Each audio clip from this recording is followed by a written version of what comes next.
ਅਗੋਂ ਨੇੜਾ ਆਇਆ, ਪਿਛਾ ਰਹਿਆ ਦੂਰ। ਆਏ ਪ੍ਰਭ ਸਰਣਾਗਤੀ, ਕਿਰਪਾ ਨਿਧ ਦਇਆਲ। ਏਕ ਅੱਖਰ ਏਕ ਅੱਖਰ ਹਰ ਮਨ ਵਸਤ, ਨਾਨਕ ਹੋਤ ਨਿਹਾਲ। ਨਾਨਕ ਹੋਤ ਨਿਹਾਲ। ਸਨਮਾਨਯੋਗ ਗੁਰੂ ਕੀ ਸਾਜੀ ਹੋਈ ਗੁਰੂ ਪਿਆਰੀ ਸਾਧ ਸੰਗਤ ਜੀ, ਵੱਡੇ ਭਾਗ ਹਨ ਸਾਡੇ ਗੁਰੂ ਸਾਹਿਬ ਜੀ ਦੇ ਸੋਹਣੇ ਚਰਨਾਂ ਦੇ ਵਿੱਚ ਸਜਣ ਦਾ। ਕੀਮਤੀ ਸਮਾਂ ਸਾਨੂੰ ਪ੍ਰਾਪਤ ਹੋਇਆ ਹੈ ਗੁਰਬਾਣੀ ਦੇ ਵਿਚਾਰ ਨੂੰ ਆਰੰਭ ਕਰਨ ਤੋਂ ਪ੍ਰਥਮ ਸਿਮਰ ਫਤਿਹ ਪ੍ਰਵਾਨ ਕਰਨੀ ਜੀ। ਵਾਹਿਗੁਰੂ ਜੀ ਕਾ ਖਾਲਸਾ, ਵਾਹਿਗੁਰੂ ਜੀ ਕੀ ਫਤਿਹ। ਅੱਜ ਦਾ ਜੋ ਪਾਵਨ ਹੁਕਮਨਾਮਾ ਸਾਹਿਬ ਹੈ, ਇਹ ਰਾਗ ਜੈਤਸਰੀ ਦੇ ਵਿੱਚ ਜੈਤਸਰੀ ਦੀ ਵਾਰ ਦਾ ਇੱਕ ਸ਼ਲੋਕ ਅਤੇ ਸ਼ਲੋਕ ਦੇ ਨਾਲ ਇੱਕ ਪੌੜੀ, ਇਹ ਗੁਰੂ ਅਰਜਨ ਦੇਵ ਜੀ ਮਹਾਰਾਜ ਜੋ ਗੁਰੂ ਗਰੀਬ ਨਵਾਜ ਹਨ, ਉਹਨਾਂ ਦੀ ਮਿੱਠੀ ਰਸਨਾ ਤੋਂ ਇਹ ਗਾਇਆ ਹੋਇਆ ਹੈ। 707 ਅੰਗ ਤੋਂ ਆਰੰਭ ਹੋ ਕੇ 708 ਅੰਗ ਤੇ ਇਹ ਜਿਹੜਾ ਹੁਕਮਨਾਮਾ ਸਾਹਿਬ ਹੈ ਸੰਪੂਰਨ ਹੁੰਦਾ ਹੈ। ਗੁਰੂ ਸਾਹਿਬ ਗੁਰੂ ਅਰਜਨ ਦੇਵ ਜੀ ਇਸ ਸ਼ਬਦ ਦੇ ਅੰਦਰ ਵਾਹਿਗੁਰੂ ਸੱਚੇ ਪਾਤਸ਼ਾਹ ਜੀ ਨੂੰ ਭੁਲਾ ਕੇ ਕਿੱਦਾਂ ਦਾ ਜੀਵਨ ਹੁੰਦਾ, ਉਹਦੇ ਬਾਰੇ ਜ਼ਿਕਰ ਕਰ ਰਹੇ ਆ ਕਿ ਵਾਹਿਗੁਰੂ ਨੂੰ ਦੋ ਗੱਲਾਂ ਨੇ। ਇੱਕ ਬੰਦਾ ਚੇਤੇ ਰੱਖ ਕੇ ਕੰਮ ਕਰਦਾ ਕੋਈ ਵੀ, ਇੱਕ ਇਨਸਾਨ ਜਿਹੜਾ ਹੈ ਉਹ ਭੁਲਾ ਕੇ ਕੰਮ ਕਰਦਾ ਵਾ। ਕਈ ਅਮੀਰ ਲੋਕ ਉਹਨੂੰ ਯਾਦ ਰੱਖਦੇ ਆ, ਬਹੁਤੇ ਅਮੀਰ ਭੁੱਲ ਜਾਂਦੇ ਆ। ਕਈ ਗਰੀਬ ਉਹਨੂੰ ਯਾਦ ਰੱਖਦੇ ਆ, ਕਈ ਗਰੀਬੀ ਤੋਂ ਤੰਗ ਹੋ ਕੇ ਉਹਨੂੰ ਉਲਾਂਭੇ ਦਿੰਦੇ ਆ। ਮੈਂ ਸਾਰੀਆਂ ਗੱਲਾਂ ਨਾਲ ਨਾਲ ਚੱਲਦੀਆਂ ਨੇ। ਤਾਂ ਗੁਰੂ ਅਰਜਨ ਦੇਵ ਜੀ ਕੀ ਕਹਿੰਦੇ ਨੇ? ਸ਼ਲੋਕ ਬਸੰਤ ਸਵਰਗ ਲੋਕ ਹੈ, ਜਿਤ ਤੇ ਪ੍ਰਿਥਵੀ ਨਵ ਖੰਡਨ ਹੈ। ਜੇਕਰ ਇਹੋ ਜਿਹੇ ਇਨਸਾਨ ਹੋਣ, ਉਹ ਸਵਰਗਾਂ ਵਰਗੀ ਜਿਹੜੀ ਧਰਤੀ ਆ ਉੱਥੇ ਵੱਸਦੇ ਹੋਣ, ਬਹੁਤ ਸੋਹਣੀ ਜਗ੍ਹਾ ਹੋਵੇ ਕੋਈ, ਜਿਵੇਂ ਕਈ ਦੇਸ਼ ਆ ਇੰਨੇ ਸੋਹਣੇ ਨੇ, ਮਾਨੋ ਧਰਤੀ ਦੀ ਜੰਨਤ ਆ। ਜਿਵੇਂ ਸਵਿਟਜ਼ਰਲੈਂਡ ਆ, ਬਹੁਤ ਸੋਹਣਾ ਦੇਸ਼ ਹੈ, ਸਭ ਤੋਂ ਸੋਹਣਾ ਮੰਨਿਆ ਜਾਂਦਾ। ਜਾਂ ਕਸ਼ਮੀਰ ਦੀ ਜਿਹੜੀ ਧਰਤੀ ਆ, ਉਹਨੂੰ ਵੀ ਧਰਤੀ ਦੀ ਜੰਨਤ ਕਿਹਾ ਜਾਂਦਾ। ਬਸੰਤ ਸਵਰਗ ਲੋਕ ਹੈ। ਜੇ ਕੋਈ ਲੋਕ ਅਜਿਹੀ ਜਗ੍ਹਾ 'ਤੇ ਵੱਸਦੇ ਹੋਣ ਜਿਹੜੀ ਬਹੁਤ ਜ਼ਿਆਦਾ ਖੂਬਸੂਰਤ ਹੋਵੇ, ਸੋਹਣੀ ਹੋਵੇ, ਤੇ ਪ੍ਰਿਥਵੀ ਨਵ ਖੰਡਨ ਹੈ, ਤੇ ਇੰਨੇ ਉਹ ਸ਼ਕਤੀਸ਼ਾਲੀ ਹੋਣ ਕਿ ਉਹ ਧਰਤੀ ਦੇ 9 ਹਿੱਸਿਆਂ ਨੂੰ ਜਿੱਤ ਲੈਣ। ਧਰਤੀ ਦੇ 9 ਟੁਕੜੇ ਉਹਨਾਂ ਦੇ ਅਧੀਨ ਹੋ ਜਾਣ, ਐਸੇ ਉਹ ਰਾਜੇ ਹੋਣ। ਉਹਨਾਂ ਕੋਲ ਜਗ੍ਹਾ ਵੀ ਹੋਵੇ, ਉਹਨਾਂ ਕੋਲ ਧਰਤੀ ਵੀ ਹੋਵੇ, ਉਹਨਾਂ ਦਾ ਸਾਮਰਾਜ ਵੀ ਫੈਲਿਆ ਹੋਵੇ, ਕਈ ਦੇਸ਼ਾਂ 'ਚ ਉਹਦਾ ਨਾਮ ਵੀ ਹੋਵੇ, ਇੰਨਾ ਕੁਝ ਹੋਵੇ ਬੰਦੇ ਕੋਲੇ, ਪਰ ਉੱਥੇ ਇੱਕ ਪਰ ਉਹਦੇ ਵਿੱਚ ਮਹਾਰਾਜ ਨੇ ਕਿਹਾ ਬਿਸਰੰਤ ਹਰ ਗੋਪਾਲੇ। ਪਰ ਜੇ ਉਹ ਰੱਬ ਨੂੰ ਭੁੱਲ ਜਾਂਦੇ ਨੇ, ਸਵਰਗਾਂ ਵਰਗੀ ਧਰਤੀ 'ਤੇ ਰਹਿ ਕੇ ਸੋਹਣਾ ਰਾਜ ਭਾਗ ਪਾ ਕੇ ਜੇ ਉਹਨਾਂ ਨੇ ਧਰਤੀ ਨੂੰ ਬਣਾਉਣ ਵਾਲੇ ਨੂੰ ਭੁਲਾ ਦਿੱਤਾ, ਨਾਨਕ ਤੇ ਪ੍ਰਾਣੀ ਇਹੋ ਜਿਹੇ ਬੰਦਿਆਂ ਨੂੰ ਫਿਰ ਕਹਿ ਦਿਓ ਉਦਿਆਣ ਭਰਮਣ ਹੈ। ਉਹ ਜੰਗਲਾਂ ਵਿੱਚ ਰਹਿੰਦੇ ਆ, ਉਹ ਨਰਕਾਂ ਵਿੱਚ ਰਹਿੰਦੇ ਆ। ਇਹੋ ਜਿਹੇ ਬੰਦੇ ਫਿਰ ਉਜਾੜ ਵਿੱਚ ਵਸਦੇ ਆ, ਉਹਨਾਂ ਨੂੰ ਸਵਰਗਾਂ ਵਿੱਚ ਕਹਿਣ ਦੀ ਲੋੜ ਨਹੀਂ। ਤਾਂ ਬੰਦੇ ਦੇ ਸਾਰੇ ਸਰੀਰ ਅੰਦਰ ਹਉਮੈ ਦਾ ਇੱਕ ਗੰਦਾ ਤੁਪਕਾ ਹੈ, ਇੱਕ ਹੀ ਗੰਦਾ ਤੁਪਕਾ, ਬਹੁਤ ਛੋਟਾ ਜਿਹਾ, ਪਰ ਉਹ ਸਾਰੇ ਸਰੀਰ ਵਿੱਚ ਫੈਲ ਕੇ ਇਹਦੀ ਜ਼ਿੰਦਗੀ ਨੂੰ ਤਬਾਹ ਕਰਦਾ ਹੈ। ਕੌਤਕ ਕੋੜ ਤਮਾਸ਼ਿਆ ਚਿੱਤ ਨ ਆਵਸ ਨਾਉ। ਦੁਨੀਆ ਦੇ ਵਿੱਚ ਕਰੋੜਾਂ ਹੀ ਤਮਾਸ਼ੇ ਆ। ਇਹਨਾਂ ਤਮਾਸ਼ਿਆਂ ਨੂੰ ਵੇਖ ਕੇ ਅੱਖੀਂ ਦੇਖ ਨਾ ਰੱਜੀਆਂ, ਬਹੁ ਰੰਗ ਤਮਾਸ਼ੇ। ਅੱਖੀਂ ਦੇਖ ਨਾ ਰੱਜੀਆਂ, ਬਹੁ ਰੰਗ ਤਮਾਸ਼ੇ। ਇਹਨਾਂ ਤਮਾਸ਼ਿਆਂ 'ਚ ਵੇਖ ਕੇ ਚਿੱਤ ਨ ਆਵਸ ਨਾਉ। ਬੰਦੇ ਨੂੰ ਰੱਬ ਦੀ ਯਾਦ ਹੀ ਨਹੀਂ ਆਉਂਦੀ। ਤਾਂ ਹਾਲਾਂਕਿ ਇਹ ਆ ਵੀ ਤਮਾਸ਼ੇ ਵੀ ਉਹਦੇ ਹੀ ਆ। ਜਿਹੜਾ ਤਮਾਸ਼ਾ ਦਿਖਾ ਰਿਹਾ, ਸਮਝ ਨਹੀਂ ਆ ਰਹੀ ਵੀ ਉਹਦੀ ਯਾਦ ਕਿਵੇਂ ਆਵੇ। ਜਿਵੇਂ ਕਿ ਮਦਾਰੀ ਆ ਕੋਈ, ਉਹ ਨਾਚ ਨਚਾ ਰਿਹਾ ਹੈ, ਖੇਡਾਂ ਦਿਖਾ ਰਿਹਾ, ਬਾਜੀਗਰ ਬਾਜੀ ਪਾ ਰਿਹਾ, ਬਾਜੀਆਂ ਸਭ ਨੂੰ ਚੇਤੇ ਨੇ, ਬਾਜੀਗਰ ਭੁੱਲ ਗਿਆ ਹੈ। ਕਠਪੁਤਲੀਆਂ ਦਾ ਨਾਚ ਸਭ ਨੂੰ ਚੇਤੇ ਆ, ਨਚਾਉਣ ਵਾਲਾ ਪਰਦੇ ਦੇ ਪਿੱਛੇ ਆ, ਉਹਦਾ ਕਿਸੇ ਨੂੰ ਪਤਾ ਨਹੀਂ। ਚਿੱਤ ਨ ਆਵਸ ਨਾਉ। ਤਮਾਸ਼ੇ ਚੇਤੇ ਨੇ, ਤਮਾਸ਼ੇ ਦਿਖਾਉਣ ਵਾਲਾ ਉਹਦੀ ਯਾਦ ਨਹੀਂ ਆ ਰਹੀ। ਤਸਵੀਰ ਚੇਤੇ ਆ, ਪੇਂਟਰ ਜਿਹੜਾ ਹੈ, ਮੁਸੱਵਰ ਜਿਹੜਾ ਤਸਵੀਰ ਬਣਾਉਣ ਵਾਲਾ, ਉਹਦੀ ਯਾਦ ਨਹੀਂ ਆ ਰਹੀ। ਭਾਂਡੇ ਦਿਖ ਰਹੇ ਆ, ਭਾਂਡੇ ਬਣਾਉਣ ਵਾਲਾ, ਉਹਦੀ ਯਾਦ ਨਹੀਂ ਆ ਰਹੀ। ਇੰਨਾ ਸਭ ਕੁਝ ਹੈ। ਨਾਨਕ ਕੋੜੀ ਨਰਕ ਬਰਾਬਰੇ, ਉੱਜੜ ਸੋਈ ਥਾਓ। ਉਹ ਫਿਰ ਜਗ੍ਹਾ ਨਰਕ ਦੇ ਬਰਾਬਰ ਹੁੰਦੀ ਆ, ਜਿਹਦੇ ਵਿੱਚ ਵਾਹਿਗੁਰੂ ਪਰਮੇਸ਼ਰ ਦਾ ਨਾਮ ਨਹੀਂ ਹੁੰਦਾ, ਬੰਦਗੀ ਨਹੀਂ ਹੁੰਦੀ। ਗੁਰੂ ਤੇਗ ਬਹਾਦਰ ਸਾਹਿਬ ਜੀ ਮਹਾਰਾਜ ਜਦੋਂ ਗਇਆ ਤੋਂ ਹੁੰਦੇ ਹੋਏ ਅੱਗੇ ਪਟਨੇ ਦੇ ਵੱਲ ਮਹਾਰਾਜ ਵਧੇ ਸੀ। ਉੱਥੇ ਇੱਕ ਰਹਿਣ ਵਾਲਾ ਜੈਤਾ ਸੇਠ ਨਾਮ ਦਾ ਸਿੱਖ ਸੀਗਾ, ਪਟਨੇ ਦੇ ਲਾਗੇ ਹੀ। ਉਹ ਜਦੋਂ ਵੀ ਦੁਕਾਨ ਕਰਦਾ, ਉਹਦੀ ਹੱਟੀ ਹਲਵਾਈ ਦਾ ਕੰਮ ਸੀ ਉਹਦਾ। ਪੂੜੀਆਂ ਬਣਾ ਕੇ ਸਿੱਖਾਂ ਨੂੰ ਛਕਾਉਂਦਾ ਸੀ, ਜੋ ਗੁਰੂ ਨੂੰ ਪਿਆਰ ਕਰਨ ਵਾਲੇ ਸੀਗੇ। ਪਰ ਉਹ ਬਿਲਕੁਲ ਸਧਾਰਨ ਜੀਵਨ ਵਾਲਾ ਸੀਗਾ। ਉਹਨੇ ਬਿਲਕੁਲ ਸਾਦੇ ਕੱਪੜੇ ਪਾਉਣੇ, ਕਈ ਵਾਰ ਉਹਦੇ ਮੈਲੇ ਕੱਪੜੇ ਪਾਏ ਹੁੰਦੇ ਸੀ। ਇੱਕ ਦਿਨ ਮਨ ਵਿੱਚ ਸ਼ੱਕ ਪੈਦਾ ਹੋਇਆ। ਦੋ ਸੱਜਣਾਂ ਦੇ ਸਿੱਖ ਸੀ, ਉਹ ਵੀ ਕਹਿਣ ਲੱਗੇ, ਜੈਤਾ ਸੇਠ ਜੀ, ਤੁਸੀਂ ਹਲਵਾਈ ਦਾ ਕੰਮ ਕਰਦੇ ਹੋ, ਸਾਡੇ ਮਨ ਵਿੱਚ ਇਹ ਆ ਵੀ ਤੁਸੀਂ ਕੱਪੜੇ ਇੱਦਾਂ ਦੇ ਪਹਿਨਦੇ ਹੋ, ਸ਼ੱਕ ਹੈ ਵੀ ਬੰਦਾ ਇਸ਼ਨਾਨ ਵੀ ਕਰਦਾ ਹੈ ਕਿ ਨਹੀਂ, ਇੱਦਾਂ ਲੱਗਦਾ ਵੀ ਤੁਸੀਂ ਨਹੀਂ ਕਰਦੇ। ਉਹ ਕਹਿੰਦੇ, ਮੈਂ ਆਪਦੇ ਮੁਖ ਤੋਂ ਨਹੀਂ ਕੁਝ ਕਹਾਂਗਾ, ਤੁਸੀਂ ਮੇਰੇ ਘਰ ਵਿੱਚ ਚੱਲੋ ਤੇ ਖੁਦ ਹੀ ਦੇਖੋ। 2 ਰਾਤਾਂ ਉੱਥੇ ਉਹ ਰਹੇ ਸੀ। ਤਾਂ ਅੰਮ੍ਰਿਤ ਵੇਲੇ ਇੰਨੀ ਬੰਦਗੀ ਕੀਤੀ ਸੀ ਜੈਤਾ ਸੇਠ ਦੀ, ਹੱਟੀ 'ਤੇ ਬੈਠ ਕੇ ਵੀ ਬੰਦਗੀ, ਘਰੇ ਆਏ ਤਾਂ ਬੰਦਗੀ। ਜਿਵੇਂ ਕਿ ਇਹਨੂੰ ਇਵੇਂ ਸਮਝ ਲਓ, ਜਿਵੇਂ ਕਿ 2 ਨਿਆਣੇ ਪਤੰਗ ਚੜ੍ਹਾ ਰਹੇ ਆ।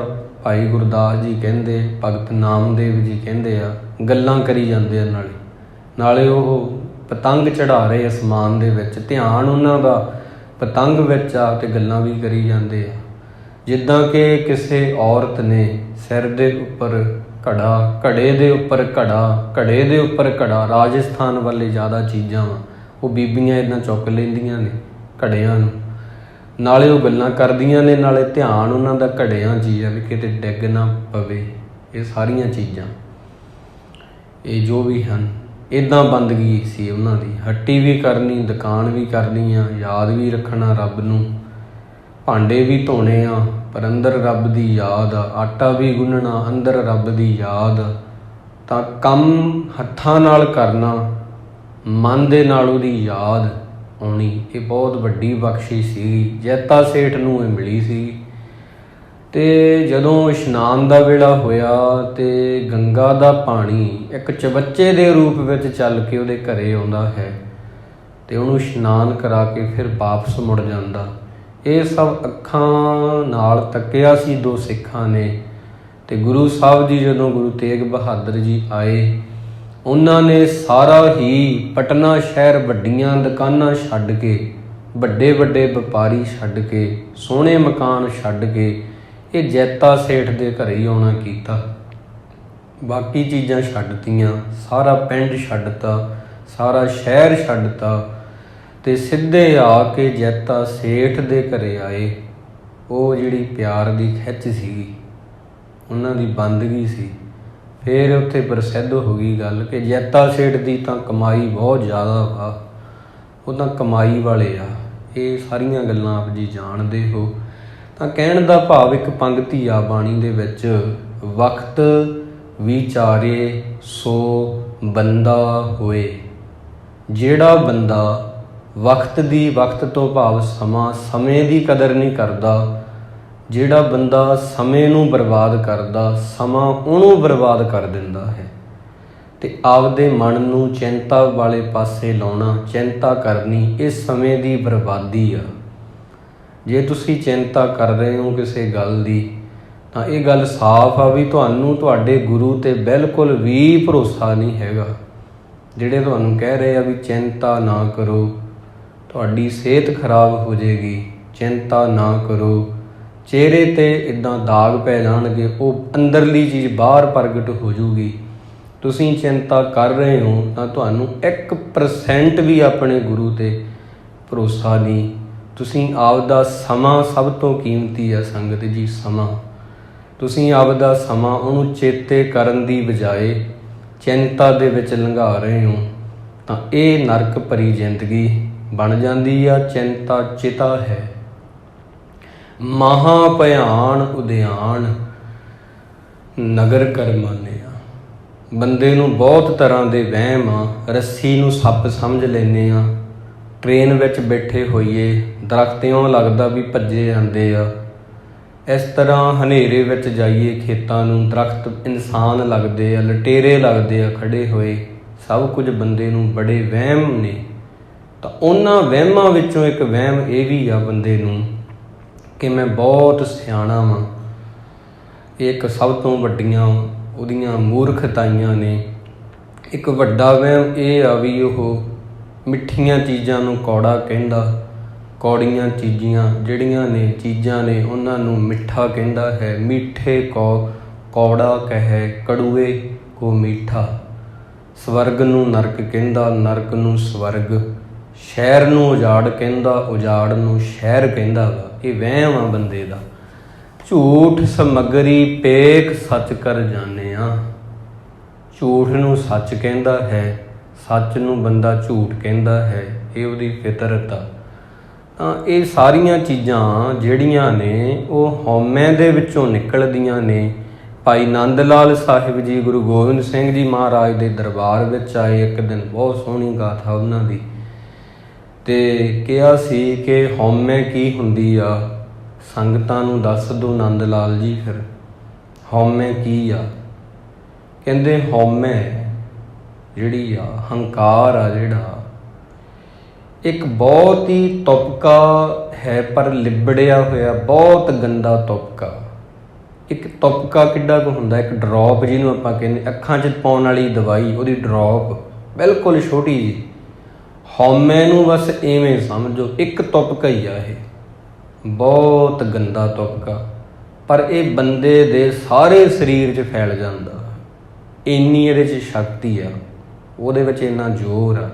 ਇੱਕ ਤੁਪਕਾ ਹੀ ਆ, ਉਹ ਗੁਰੂ ਨੂੰ ਭੁਲਾ ਦਿੰਦਾ ਹੈ। ਹਉਮੈ ਇੰਨੀ ਜ਼ਿਆਦਾ ਇਹ ਗੰਦਗੀ ਵਾਲੀ ਜਿਹੜੀ ਆਪਾਂ ਕਹਿ ਸਕਦੇ ਹਾਂ ਵਸਤੂ ਆ, ਇਹ ਤੁਪਕਾ ਇੰਨਾ ਗੰਦਾ, ਇਹਦੇ ਕਰਕੇ ਰੱਬ ਨੂੰ ਭੁੱਲ ਜਾਂਦਾ ਬੰਦਾ। ਕਾਮ ਕ੍ਰੋਧ ਹੰਕਾਰ, ਹਉਮੈ ਕਰਕੇ ਹੀ ਕਾਮ ਆ, ਹਉਮੈ ਕਰਕੇ ਕ੍ਰੋਧ ਆ, ਹਉਮੈ ਕਰਕੇ ਹੀ ਆਫਰਿਆ ਫਿਰਦਾ ਬੰਦਾ ਫਿਰ ਇਹ ਦੀਵਾਨਿਆਂ। ਜਿਵੇਂ ਇਹਨੇ ਸ਼ਰਾਬ ਪੀਤੀ ਹੁੰਦੀ ਆ, ਇਉਂ ਲੱਗਦਾ। ਦੀਵਾਨਿਆਂ ਦੇ ਅਰਥ ਮਸਤ ਹੋਇਆ ਸ਼ਰਾਬੀ ਦੇ ਵਾਂਗ ਫਿਰਦਾ ਹੈ। ਜਿਵੇਂ ਸ਼ਰਾਬ ਪੀਣ ਵਾਲਾ ਮਸਤ ਨਹੀਂ ਹੋ ਜਾਂਦਾ, ਉਹ ਤਾਂ ਚਲੋ ਸਵੇਰੇ ਪੀਓ ਸ਼ਾਮ ਨੂੰ ਉਤਰ ਜੂ, ਸ਼ਾਮੀ ਪੀਓ ਸਵੇਰੇ ਉਤਰ ਜੂ। ਭਾਈ ਨੰਦ ਲਾਲ ਸਾਹਿਬ ਜੀ ਕਹਿੰਦੇ ਗੁਰੂ ਗੋਬਿੰਦ ਸਿੰਘ ਜੀ ਜਿਹਨੇ ਹੰਕਾਰ ਦੀ ਸ਼ਰਾਬ ਪੀ ਲਈ ਆ, ਉਹ ਕਦੋਂ ਉਤਰੂਗੀ?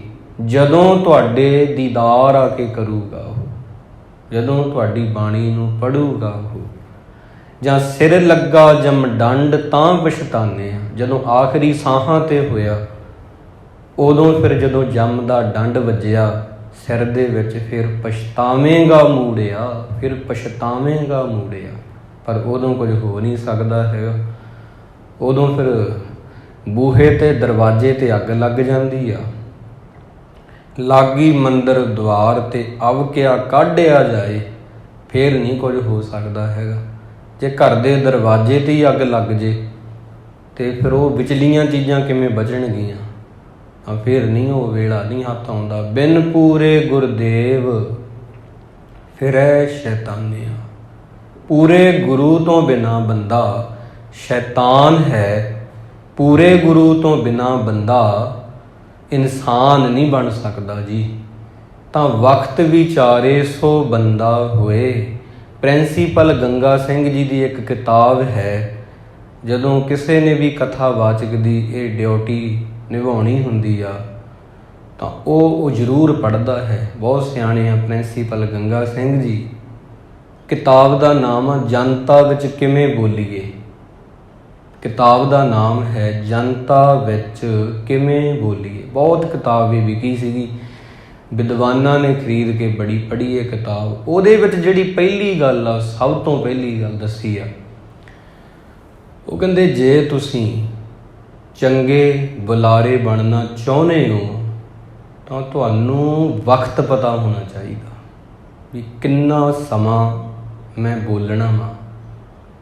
ਵਕਤ ਵਿਚਾਰੇ ਸੋ ਬੰਦਾ ਹੋਏ। ਜੇ ਤੁਸੀਂ ਬਹੁਤ ਸੋਹਣਾ ਵੀ ਬੋਲਦੇ ਹੋ, ਪਰ ਜੇ ਤੁਸੀਂ ਸਮਾਂ ਜਿਹੜਾ ਹੈ ਉਹਨੂੰ ਟਪਾ ਦਿੰਦੇ ਹੋ, ਉੱਪਰ ਧਿਆਨ ਨਹੀਂ ਰੱਖਦੇ, ਤਾਂ ਤੁਸੀਂ ਚੰਗੇ ਬੁਲਾਰੇ ਨਹੀਂ ਕਹੇ ਜਾ ਸਕਦੇ। ਵਕਤ ਵਿਚਾਰੇ, ਜਿਹੜਾ ਬੰਦਾ ਵਕਤ ਨਹੀਂ ਵਿਚਾਰਦਾ ਬੋਲਣ ਸਮੇਂ, ਕਹਿਣ ਸਮੇਂ, ਕਰਨ ਸਮੇਂ, ਉਹ ਬੰਦਾ ਨਹੀਂ ਹੈਗਾ।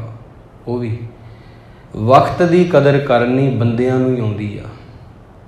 ਤਾਂ ਜੇ ਤੁਸੀਂ ਆਪਦਾ ਸਮਾਂ ਚਿੰਤਾ ਵਿੱਚ ਲੰਘਾਉਂਦੇ ਹੋ ਜਾਂ ਹੋਰ ਕੂੜ ਵਾਲੀਆਂ ਗੱਲਾਂ ਵਿੱਚ ਲੰਘਾਉਂਦੇ ਹੋ, ਤਾਂ ਤੁਸੀਂ ਵੀ ਬੰਦਿਆਂ ਦੀ ਕੈਟਾਗਰੀ ਵਿੱਚ ਨਹੀਂ ਆ ਸਕਦੇ। ਵਕਤ ਵਿਚਾਰੇ ਸੋ ਬੰਦਾ ਹੋਏ। ਤਾਂ ਇਹ ਸਾਰੀਆਂ ਚੀਜ਼ਾਂ ਕਿਤਾਬ ਵਿੱਚ ਲਿਖੀਆਂ ਹੋਈਆਂ ਨੇ। ਜਿਹੜੇ ਚੰਗੇ ਬੁਲਾਰੇ ਬਣਨਾ ਚਾਹੁੰਦੇ ਆ ਉਹ ਇਹ ਪੜ੍ਹਦੇ ਆ ਜ਼ਰੂਰ। ਬਿਨ ਪੂਰੇ ਗੁਰਦੇਵ ਫਿਰੈ ਸ਼ੈਤਾਨਿਆ। ਪੂਰੇ ਗੁਰੂ ਤੋਂ ਬਿਨਾਂ ਬੰਦਾ ਸ਼ੈਤਾਨ ਹੀ ਆ, ਇਨਸਾਨ ਨਹੀਂ ਹੋ ਸਕਦਾ ਹੈਗਾ। ਪੂਰੇ ਗੁਰੂ ਤੋਂ ਬਿਨਾਂ ਬੰਦਾ ਹੰਕਾਰ ਵਿੱਚ ਆ, ਪੂਰੇ ਗੁਰੂ ਤੋਂ ਬਿਨਾਂ ਬੰਦਾ ਹਉਮੈ ਵਿੱਚ ਆ, ਪੂਰੇ ਗੁਰੂ ਤੋਂ ਬਿਨਾਂ ਬੰਦਾ ਅਗਿਆਨਤਾ ਦੇ ਵਿੱਚ ਆ। ਇਸ ਕਰਕੇ ਗੁਰੂ ਸਾਹਿਬ ਜੀ ਇਹ ਸਾਨੂੰ ਪਿਆਰ ਨਾਲ ਦੱਸਦੇ ਆ ਕਿ ਜ਼ਿੰਦਗੀ ਤੇਰੀ ਬੰਦਿਆ ਬਹੁਤ ਛੋਟੀ ਆ, ਇਉਂ ਬੀਤ ਜਾਂਦੀ ਆ ਜਿਵੇਂ ਇੱਕ ਨਿੱਕੀ ਜਿਹੀ ਕਹਾਣੀ ਹੁੰਦੀ ਆ। ਸਾਨੂੰ ਲੱਗਦਾ ਵੀ ਹਜੇ 50 ਸਾਲ 60 ਸਾਲ 70 ਸਾਲ ਪਏ ਆ, ਉਹ 10 ਸਾਲ ਤਾਂ ਪਹਿਲਾਂ ਹੀ ਬੀਤ ਜਾਂਦੇ ਆ, ਸੋਝੀ ਜੀ ਨਹੀਂ ਹੁੰਦੀ। 10 ਲਤਨ 20 ਰਵਣ, 30 ਕਾ ਸੁੰਦਰ ਕਹਾਵੈ, 40 ਪੁਰ ਹੋਏ 85, ਪੱਗ ਖਿਸੈ 60 ਕੇ ਬੜੇਪਾ ਆਵੈ, 70 ਕਾ ਮਤਹੀਣ 80 ਕਾ ਵਿਵਹਾਰ ਨ ਪਾਵੈ, 90 ਕਾ ਸਹਿਜਾਸਣੀ ਮੂਲ ਨ ਜਾਣੇ, ਆਪ ਬਲ ਟੰਡੋਲਮ ਢੂੰਡਮ ਡੈਠ ਮੈਂ, ਨਾਨਕ ਜਗ ਧੂਏ ਕਾ ਧਵਲ ਹਰ। ਬਹੁਤ ਉੱਚੀਆਂ ਸੁੱਚੀਆਂ ਗੱਲਾਂ ਬਾਬੇ ਨਾਨਕ ਦੀਆਂ, ਕਹਿੰਦੇ ਧੂਏ ਵਾਂਗ ਲੰਘ ਜਾਂਦਾ। ਧੂਏ ਨੂੰ ਤੁਸੀਂ ਫੜ ਨਹੀਂ ਸਕਦੇ ਹੈਗੇ। ਧੂਆਂ ਇੱਕ ਜਗ੍ਹਾ ਟਿਕਦਾ ਨਹੀਂ ਹੁੰਦਾ, ਬਚਪਨ ਇੱਕ ਜਗ੍ਹਾ ਖੜਦਾ ਨਹੀਂ ਹੁੰਦਾ, ਜਵਾਨੀ ਵੀ ਖੜਦੀ ਨਹੀਂ ਹੁੰਦੀ, ਬੁਢੇਪਾ ਵੀ ਖੜਦਾ ਨਹੀਂ ਹੁੰਦਾ, ਉਹ ਵੀ ਅੱਗੇ ਚਲਿਆ ਜਾਂਦਾ। ਕੁਝ ਵੀ ਨਹੀਂ ਇੱਥੇ ਰੁਕ ਰਿਹਾ, ਧੂਏ ਵਾਂਗ ਨਾਨਕ ਜਗ ਧੂਏ ਕਾ ਤਵਲ ਹਰ। ਇਹ ਜ਼ਿੰਦਗੀ ਬੜੀ ਛੋਟੀ ਆ, ਸਾਨੂੰ ਲੱਗਦਾ ਬੜੀ ਵੱਡੀ ਆ, ਸਾਨੂੰ ਲੱਗਦਾ ਅਸੀਂ ਇੱਥੇ ਸਦਾ ਵਾਸਤੇ ਆ, ਤਾਂ ਹੀ ਬੰਦਾ ਇੰਨਾ ਕੁਝ ਕਰਦਾ ਨਾ। ਬੰਦੇ ਨੂੰ ਯਕੀਨ ਨਹੀਂ ਹੈਗਾ ਮੈਂ ਮਰਾਂਗਾ, ਪਹਿਲਾਂ ਮਰਨ ਕਬੂਲ। ਸਿੱਖਾ ਤੂੰ ਪਹਿਲਾਂ ਜੇ ਗੁਰਦੁਆਰੇ ਆਉਣਾ ਵਾ, ਪਹਿਲਾਂ ਕਬੂਲ ਕਰ ਮੈਂ ਵੀ ਮਰਾਂਗਾ ਜਿਵੇਂ ਦੂਜੇ ਮਰ ਜਾਂਦੇ ਆ, ਮੇਰਾ ਵੀ ਭੋਗ ਪਵੇਗਾ, ਮੇਰੀ ਵੀ ਅੰਤਮ ਅਰਦਾਸ ਹੋਵੇਗੀ, ਮੈਂ ਵੀ ਸ਼ਮਸ਼ਾਨ ਘਾਟ 'ਤੇ ਜਾ ਕੇ ਜਲਾਇਆ ਜਾਵਾਂਗਾ। ਕਬੀਰ ਸੁਣੋ ਮਨ ਮੇਰੇ, ਕਬੀਰ ਸਾਹਿਬ ਜੀ ਕਹਿੰਦੇ ਹੇ ਮੇਰੇ ਮਨ ਸੁਣ, ਇਹੀ ਹਵਾਲ ਹੋਣਗੇ ਤੇਰੇ, ਇਹ ਹਾਲ ਤੇਰਾ ਵੀ ਹੋਵੇਗਾ। ਜੋ ਦੂਜਿਆਂ ਨਾਲ ਹੋਇਆ, ਉਹਨਾਂ ਨੂੰ ਜਲਾਇਆ ਗਿਆ ਜਾਂ ਦਫਨਾਇਆ ਗਿਆ ਜਾਂ ਅੰਤਮ ਅਰਦਾਸ ਹੋਈ, ਸ਼ਰਧਾਂਜਲੀ ਦਿੱਤੀ ਗਈ, ਜੋ ਵੀ ਸੀ ਤੇਰਾ ਵੀ ਇਹ ਹੋਵੇਗਾ। ਤੂੰ ਯਕੀਨ ਕਰ ਪਹਿਲਾਂ ਇਹ ਗੱਲ 'ਤੇ, ਫਿਰ ਗੁਰਦੁਆਰਾ ਸਾਹਿਬ ਦੇ ਵਿੱਚ ਆਉਣ ਨਾਲ ਤੈਨੂੰ ਫਰਕ ਪਊਗਾ। ਅਤੇ ਇਹ ਇੱਦਾਂ ਦੀ ਹੀ ਇੱਕ ਸਾਖੀ ਹੈ ਜੀ, ਲੜੀਵਾਰ ਜਿਹੜੀ ਆਪਾਂ ਸਾਂਝ ਪਾਉਂਦੇ ਹਾਂ। ਗੁਰੂ ਨਾਨਕ ਸਾਹਿਬ ਜੀ ਮੋਦੀ ਦੀ ਕਾਰ ਕਰਦੇ ਸੀਗੇ, 2 ਵਾਰੀ ਪਹਿਲਾਂ ਲੇਖਾ ਹੋਇਆ ਅਤੇ ਜਿਸ ਕਰਕੇ ਉਹਨਾਂ ਦੇ ਪੈਸੇ ਵਧੇ ਸੀਗੇ। ਪਹਿਲੀ ਵਾਰ 135 ਰੁਪਈਏ ਵਧੇ ਅਤੇ ਦੂਜੀ ਵਾਰ 321 ਰੁਪਏ ਵਧੇ, ਦੂਜੀ ਵਾਰ ਲੇਖਾ ਹੋਇਆ। ਹੁਣ ਤੀਜੀ ਵਾਰ ਲੇਖਾ ਹੋ ਗਿਆ। ਉਹ ਫਿਰ ਕਹਿੰਦੇ ਜੀ ਹਿਸਾਬ ਕਿਤਾਬ ਕਰ ਲਓ, ਕਿਤੇ ਘਾਟਾ ਹੀ ਨਾ ਪਾ ਦੇਵੇ ਗੁਰੂ ਨਾਨਕ, ਜੋ ਜੈ ਰਾਮ ਦਾ ਰਿਸ਼ਤੇਦਾਰ ਆ, ਨਾਨਕੀ ਦਾ ਵੀਰ, ਘਾਟਾ ਹੀ ਨਾ ਪਾ ਦੇਵੇ। ਉਹ ਫਿਰ ਤੀਜੀ ਵਾਰ ਲੇਖਾ ਹੋਇਆ। ਇਸ ਵਾਰ ਤਾਂ ਬਹੁਤ ਜ਼ਿਆਦਾ ਪੈਸੇ ਵਧੇ, 600 ਦੇ ਕਰੀਬ ਵਧੇ ਸੀ ਨਵਾਬ ਦੇ ਵੱਲ, ਵੀ ਗੁਰੂ ਨਾਨਕ ਜੀ ਨੂੰ ਦੇਣੇ ਪੈਣਗੇ, ਲਾਭ ਹੋਇਆ ਵਾ। ਤੀਸਰੀ ਵਾਰ 600 ਤੋਂ ਵੀ ਵੱਧ ਇਤਿਹਾਸਕਾਰ ਕਹਿੰਦੇ। ਪਹਿਲਾਂ ਤਾਂ 135 ਰੁਪਏ ਵਧੇ, ਫਿਰ 321 ਰੁਪਏ ਵਧੇ ਸੀ, ਹੁਣ 600 ਤੋਂ ਥੋੜ੍ਹੇ ਜਿਹੇ ਵੱਧ ਸੀਗੇ ਪੈਸੇ ਜਿਹੜੇ ਵਧੇ। ਤਾਂ ਗੁਰੂ ਨਾਨਕ ਸਾਹਿਬ ਜੀ ਹੱਟੀ 'ਤੇ ਬੈਠੇ ਨੇ ਉੱਥੇ, ਉੱਥੋਂ ਹੀ ਸੁਲਤਾਨਪੁਰ ਦੇ ਲਾਗੇ ਹੀ ਮਲਸੀਹਾਂ ਨਗਰ ਹੈ, ਇੱਕ ਮਲਸੀਹਾਂ, ਉੱਥੇ ਕੋਈ ਪਿੰਡ ਦਾ ਚੌਧਰੀ ਆ, ਇਹਨੂੰ ਚੌਧਰੀ ਸਾਹਿਬ ਕਹਿੰਦੇ ਆ, ਅਤੇ ਨਾਮ ਉਹਦਾ ਭਗੀਰਥ ਆ, ਨਾਮ ਉਹਦਾ ਹੈ ਭਗੀਰਥ। ਅਤੇ ਉਹ ਬੈਠਾ ਹੈ ਇੱਕ ਕਾਲੇ ਰੰਗ ਦੀ ਮੂਰਤੀ ਦੇ ਅੱਗੇ। ਅੱਜ ਦਾ ਨਹੀਂ ਬੈਠਾ, ਭਾਈ ਵੀਰ ਸਿੰਘ ਜੀ ਕਹਿੰਦੇ ਅੱਜ ਦਾ ਨਹੀਂ ਬੈਠਾ, ਮੁੱਦਤਾਂ ਹੋ ਗਈਆਂ। ਕਾਲੇ ਰੰਗ ਦੀ ਮੂਰਤੀ ਦੀ ਪੂਜਾ ਕਰਦਾ, ਕਦੇ ਉਹਨੂੰ ਕਾਲਕਾ ਕਹਿੰਦਾ ਹੈ, ਕਦੇ ਉਹਨੂੰ ਚੰਡੀ ਕਹਿੰਦਾ ਹੈ, ਵੱਖ ਵੱਖ ਤਰ੍ਹਾਂ ਦੀ ਉਹਦੀ ਪੂਜਾ ਕਰਦਾ। ਕਿਸੇ ਨੇ ਕਹਿਤਾ ਸੀ ਜੇ ਤੂੰ ਜਨਮ ਮਰਨ ਆਪਦਾ ਕਟਾਉਣਾ ਹੈ ਤਾਂ ਕਾਲੀ ਦੀ, ਕਾਲਕਾ ਦੀ ਪੂਜਾ ਕਰਿਆ ਕਰ। ਸੁਲਤਾਨਪੁਰ ਤੋਂ ਲਾਗੇ ਹੀ ਮਲਸੀਹਾਂ ਸੀ, ਭਾਈ ਭਗੀਰਥ ਜੀ ਬਣੇ ਬਾਅਦ ਵਿੱਚ, ਤਾਂ ਇਹ ਪਿੰਡ ਦੇ ਚੌਧਰੀ ਸੀਗੇ ਅਤੇ ਪੂਜਾ ਕਰਿਆ ਕਰਦੇ ਸੀ ਦੇਵੀ ਦੀ। ਰਾਤ ਨੂੰ ਸੌਂ ਗਏ, ਸੁਪਨਾ ਆਇਆ। ਸੁਪਨੇ ਦੇ ਵਿੱਚ ਗੁਰੂ ਨਾਨਕ ਸਾਹਿਬ ਜੀ ਦੇ ਸੰਬੰਧ ਦੇ ਵਿੱਚ ਉਹ ਦੇਵੀ ਨੇ ਆ ਕੇ ਕਿਹਾ ਕਿ ਜੋ ਤੂੰ ਚਾਹੁੰਦਾ ਹੈ ਉਹ ਮੈਂ ਨਹੀਂ ਦੇ ਸਕਦੀ। ਤੂੰ ਚਾਹੁੰਦਾ ਜਨਮ ਮਰਨ ਤੋਂ ਮੁਕਤੀ, ਅਤੇ ਜੇ ਤੂੰ ਇਹ ਚਾਹੁੰਦਾ ਨਾ ਤੇ ਸੁਲਤਾਨਪੁਰ ਵਿੱਚ ਚਲਾ ਜਾ। ਉੱਥੇ ਇੱਕ ਮੋਦੀ ਦੀ ਕਾਰ ਕਰਦੇ ਆ ਗੁਰੂ ਨਾਨਕ ਸਾਹਿਬ ਜੀ, ਉਹਨਾਂ ਦਾ ਨਾਮ ਹੈ, ਉਹਨਾਂ ਨੂੰ ਜਾ ਕੇ ਮਿਲ, ਉਹਨਾਂ ਦੇ ਚਰਨਾਂ 'ਤੇ ਟਹਿ ਪਾ, ਉਹ ਤੈਨੂੰ ਇਹ ਦੇ ਦੇਣਗੇ ਦਾਤ। ਜਨਮ ਅਤੇ ਮਰਨ ਤੋਂ ਮੁਕਤ ਜਿਹੜੀ ਗੱਲ ਆ ਇਹ ਉਹ ਕਰ ਸਕਦੇ। ਇਹਨੂੰ ਸੁਪਨਾ ਤਾਂ ਟੁੱਟ ਗਿਆ, ਸੁਪਨਾ ਯਾਦ ਰਹਿ ਗਿਆ ਕੁਦਰਤੀ। ਵਾਹਿਗੁਰੂ ਕਈ ਵਾਰ ਇਹੋ ਜਿਹੀ ਹੁੰਦੀ ਵੀ ਸੁਪਨਾ ਯਾਦ ਹੀ ਨਹੀਂ ਰਹਿੰਦਾ, ਸੁਪਨਾ ਆਉਂਦਾ ਵਾ, ਸੁਪਨਾ ਯਾਦ ਨਹੀਂ ਰਹਿੰਦਾ, ਪਰ ਸੁਪਨਾ ਯਾਦ ਰਹਿ ਗਿਆ ਸੀਗਾ। ਭਾਈ ਵੀਰ ਸਿੰਘ ਜੀ ਕਹਿੰਦੇ ਸੁਪਨਾ ਯਾਦ ਰਹਿ ਗਿਆ, ਚੇਤੇ ਰਹੀ ਗੱਲ ਕਿ ਜਿਹਦੀ ਮੈਂ ਸੇਵਾ ਕਰਦਾ ਉਹ ਤਾਂ ਖੁਦ ਇਹ ਕਹਿੰਦੀ ਆ। ਅਤੇ ਆ ਗਏ ਫਿਰ ਸੁਲਤਾਨਪੁਰ। ਗੁਰੂ ਨਾਨਕ ਸਾਹਿਬ ਜੀ ਜਿੱਥੇ, ਉੱਦਾਂ ਹੀ ਉਹ 13 ਤੋਂ ਬਿੰਦੀ ਉਹਨਾਂ ਨੇ ਲਾਈ ਹੋਈ ਆ, ਸਭ ਤੇਰਾ ਸਭ ਤੇਰਾ ਸਭ ਤੇਰਾ, ਇੱਦਾਂ ਉਹ ਤੋੜ ਰਹੇ ਸੀਗੇ। ਆ ਕੇ ਡੰਡੌਤ ਕੀਤੀ ਆ, ਸੁਪਨਾ ਆਪਦਾ ਦੱਸ ਦਿੱਤਾ ਗੁਰੂ ਨਾਨਕ ਸਾਹਿਬ ਜੀ ਨੇ ਫਿਰ ਲਾਗੇ ਬਿਠਾਇਆ।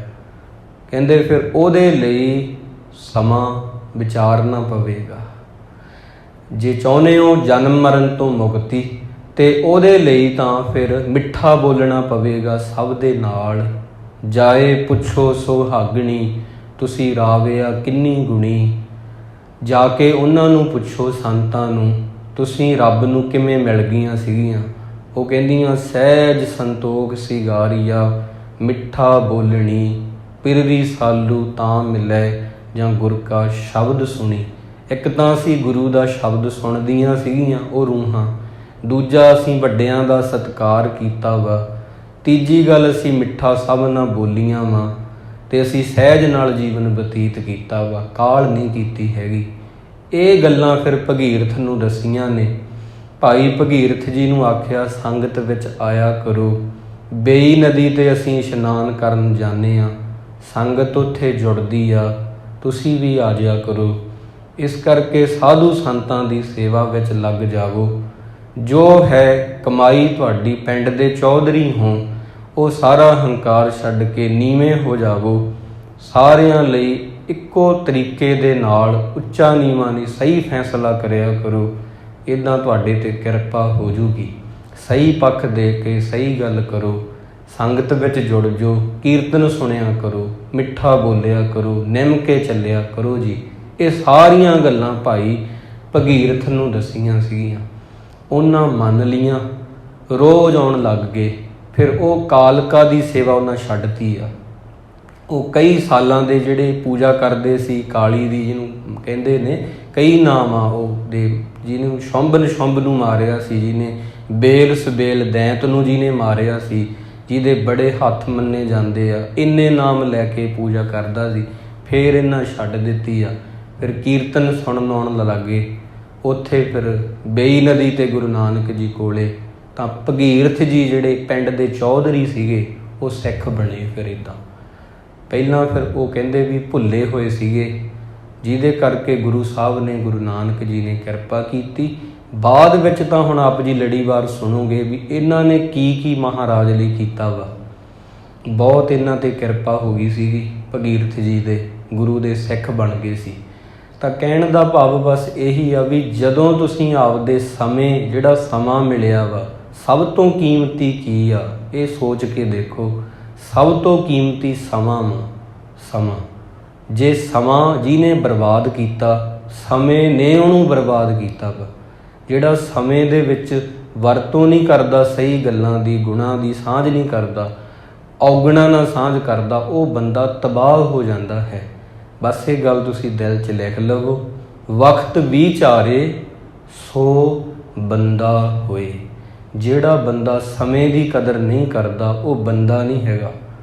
ਇਸ ਕਰਕੇ ਪ੍ਰਿੰਸੀਪਲ ਗੰਗਾ ਸਿੰਘ ਜੀ ਦੀ ਕਿਤਾਬ ਜਨਤਾ ਵਿੱਚ ਕਿਵੇਂ ਬੋਲੀਏ ਬਹੁਤ ਵਿਕੀ ਸੀਗੀ ਕਿਤਾਬ। ਇਹ ਵਿਦਵਾਨਾਂ ਨੇ ਪੜ੍ਹੀ ਆ। ਇਹ ਪਹਿਲਾ ਗੁਣ ਉਹਦੇ ਵਿੱਚ ਇਹੀ ਆ ਵੀ ਤੁਸੀਂ ਜਦੋਂ ਬੋਲਣ ਲੱਗੋ, ਕਿਤੇ ਵੀ ਸਟੇਜ 'ਤੇ ਬੋਲਣਾ ਜਾਂ ਕਿਸੇ ਦੇ ਘਰੇ ਵੀ ਜਾਣਾ ਵਾ, ਤਾਂ ਦੇਖੋ ਵੀ ਸਮਾਂ ਉਹਦਾ ਬਰਬਾਦ ਨਾ ਹੋ ਜੇ, ਸਾਹਮਣੇ ਵਾਲੇ ਦਾ ਸਮਾਂ ਨਾ ਬਰਬਾਦ ਤੁਸੀਂ ਕਰ ਦਿਓ। ਆਪ ਦਾ ਸਮਾਂ ਵੀ ਕੀਮਤੀ ਆ, ਸਾਹਮਣੇ ਵਾਲੇ ਦਾ ਵੀ ਕੀਮਤੀ ਆ। ਸਮਾਂ ਸਭ ਤੋਂ ਕੀਮਤੀ ਆ। ਸਮੇਂ ਦੇ ਵਿੱਚ ਜਿਹੜੇ ਬੰਦੇ ਚਿੰਤਾ ਕਰਦੇ ਆ, ਉਹ ਗੁਰੂ ਸਾਹਿਬ 'ਤੇ ਉਹਨਾਂ ਨੂੰ ਬਿਲਕੁਲ ਵੀ ਭਰੋਸਾ ਨਹੀਂ ਹੈਗਾ। ਬਸ ਜੇ ਤੁਸੀਂ ਚਿੰਤਾ ਕਰ ਰਹੇ ਹੋ ਗੁਰੂ ਸਾਹਿਬ 'ਤੇ, ਸਮਝ ਲਓ ਤੁਹਾਡਾ ਵਿਸ਼ਵਾਸ ਨਹੀਂ ਹੈਗਾ ਬਿਲਕੁਲ ਵੀ। ਨਾਨਕ ਚਿੰਤਾ ਮਤ ਕਰੋ, ਚਿੰਤਾ ਤਿਸ ਹੀ ਹੈ। ਜਲ ਮੈਂ ਜਨ ਤੋ ਪਾਇਨ, ਤਿੰਨਾਂ ਪੇ ਰੋਜੀ ਦੇ। ਜੇ ਤੁਸੀਂ ਡੋਲ ਜਾਂਦੇ ਹੋ ਗੱਲ 'ਤੇ, ਤਾਂ ਸਮਝ ਲਓ ਕਿ ਗੁਰੂ ਸਾਹਿਬ ਨੂੰ ਤੁਸੀਂ ਅਜੇ ਗੁਰੂ ਨਹੀਂ ਮੰਨਦੇ, ਤਾਂ ਹੀ ਡੋਲਦੇ ਹੋ। ਤੂੰ ਮੇਰੋ ਮੇਰ ਪਰਬਤ ਸੁਆਮੀ, ਓਟ ਗਈ ਮੈਂ ਤੇਰੀ। ਨਾ ਤੁਮ ਡੋਲੋ ਨਾ ਹਮ ਗਿਰਤੇ, ਰੱਖ ਲੀਨੀ ਹਰ ਮੇਰੀ। ਅਬ ਤਬ ਜਬ ਕਬ ਤੂੰ ਹੀ, ਹਮ ਤੋ ਪ੍ਰਸਾਦ ਸੁਖੀ ਸਦ ਹੀ। ਗੁਰੂ ਜੀ ਤੁਸੀਂ ਤਾਂ ਸਮੇਰ ਪਰਬਤ ਹੋ। ਪਰਬਤ ਕਿੱਥੇ ਡੋਲਦਾ? ਪਰਬਤ ਤਾਂ ਹਿਲਦਾ ਹੀ ਨਹੀਂ, ਉਹ ਵੀ ਸਮੇਰ ਪਰਬਤ। ਮੇਰੇ ਲਈ ਤੁਸੀਂ ਮੇਰੂ ਪਰਬਤ ਹੋ। ਮੈਂ ਤੁਹਾਡੇ 'ਤੇ ਸਵਾਰ ਹਾਂ, ਤੁਸੀਂ ਡੋਲਣਾ ਨਹੀਂ, ਮੈਂ ਡਿੱਗਣਾ ਨਹੀਂ। ਕਬੀਰ ਸਾਹਿਬ ਜੀ ਇਹ ਕਹਿੰਦੇ ਆ। ਤਾਂ ਗੁਰੂ 'ਤੇ ਭਰੋਸਾ ਬਣਾਓ ਸੰਗਤ ਜੀ। ਗੁਰੂ ਬਹੁਤ ਉੱਚਾ ਹੈ। ਸਾਰੀਆਂ ਚੀਜ਼ਾਂ ਗੁਰੂ ਤੋਂ ਮਿਲਦੀਆਂ ਵਾ, ਸਾਰੀਆਂ ਪਦਵੀਆਂ, ਸਾਰੇ ਗੁਣ ਉਹਦੇ ਤੋਂ ਆ ਰਹੇ ਆ। ਜੋ ਵੀ ਆਪਾਂ ਫਸਲ ਉਗਾਉਂਦੇ ਆ, ਜੋ ਵੀ ਆਪਾਂ ਘਰ ਵਿੱਚ ਹੁੰਨੇ ਆ, ਜੋ ਵੀ ਸਾਹ ਚੱਲ ਰਹੇ ਆ, ਦਿਲ ਧੜਕ ਰਿਹਾ, ਨਸਾਂ 'ਚ ਖੂਨ ਚੱਲ ਰਿਹਾ, ਸੂਰਜ ਚੜ੍ਹ ਰਿਹਾ, ਫੁੱਲ ਖਿੜ ਰਹੇ ਆ, ਪੰਛੀ ਗਾ ਰਹੇ ਆ, ਸਭ ਉਹਦੀਆਂ ਹੀ ਬਰਕਤਾਂ ਨੇ। ਬਸ ਉਹਦਾ ਸ਼ੁਕਰ ਕਰੋ। ਅੱਜ ਦੇ ਦੀਵਾਨ 'ਚ ਇਤਨਾ ਹੀ। ਗੁਰੂ ਮਹਾਰਾਜ ਕਿਰਪਾ ਕਰਨ, ਕੀਤੀ ਵਿਚਾਰ ਹਿਰਦਿਆਂ 'ਚ ਵਸੇ, ਸ਼ਬਦਾਂ ਦੀ ਕਮਾਈ ਕਰਕੇ ਸੋਹਣੇ ਬਣ ਜਾਈਏ, ਵੱਡਿਆਂ ਦਾ ਸਤਿਕਾਰ ਕਰੀਏ, ਸਭ ਨਾਲ ਮਿੱਠੇ ਬਚਨ ਬੋਲੀਏ। ਜ਼ਿੰਦਗੀ ਬੜੀ ਛੋਟੀ ਹੈ, ਪਿਆਰ ਦੇ ਨਾਲ ਜਿੰਨੇ ਦਿਨ ਮਿਲੇ ਨੇ, ਸੋਹਣੇ ਤਰੀਕੇ ਨਾਲ ਇਸ ਦੁਨੀਆ ਤੋਂ ਜਾਈਏ। ਗੁਰੂ ਸਾਹਿਬ ਸਰਬੱਤ ਦਾ ਭਲਾ ਕਰਨ। ਭੁੱਲ ਚੁੱਕ ਦੀ ਖਿਮਾ ਜੀ।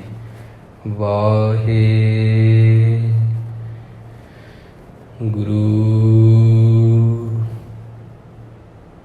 ਵਾਹਿਗੁਰੂ।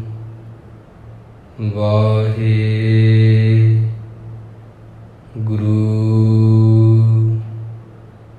ਵਾਹਿਗੁਰੂ।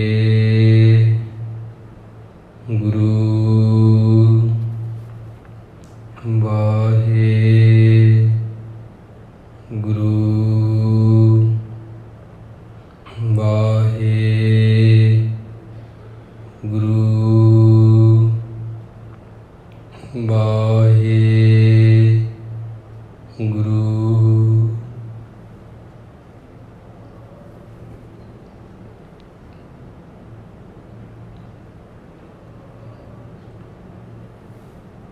ਵਾਹਿਗੁਰੂ ਜੀ ਕਾ ਖਾਲਸਾ, ਵਾਹਿਗੁਰੂ ਜੀ ਕੀ ਫਤਿਹ। ਤੂੰ ਠਾਕੁਰ, ਤੁਮ ਪਹਿਰਾ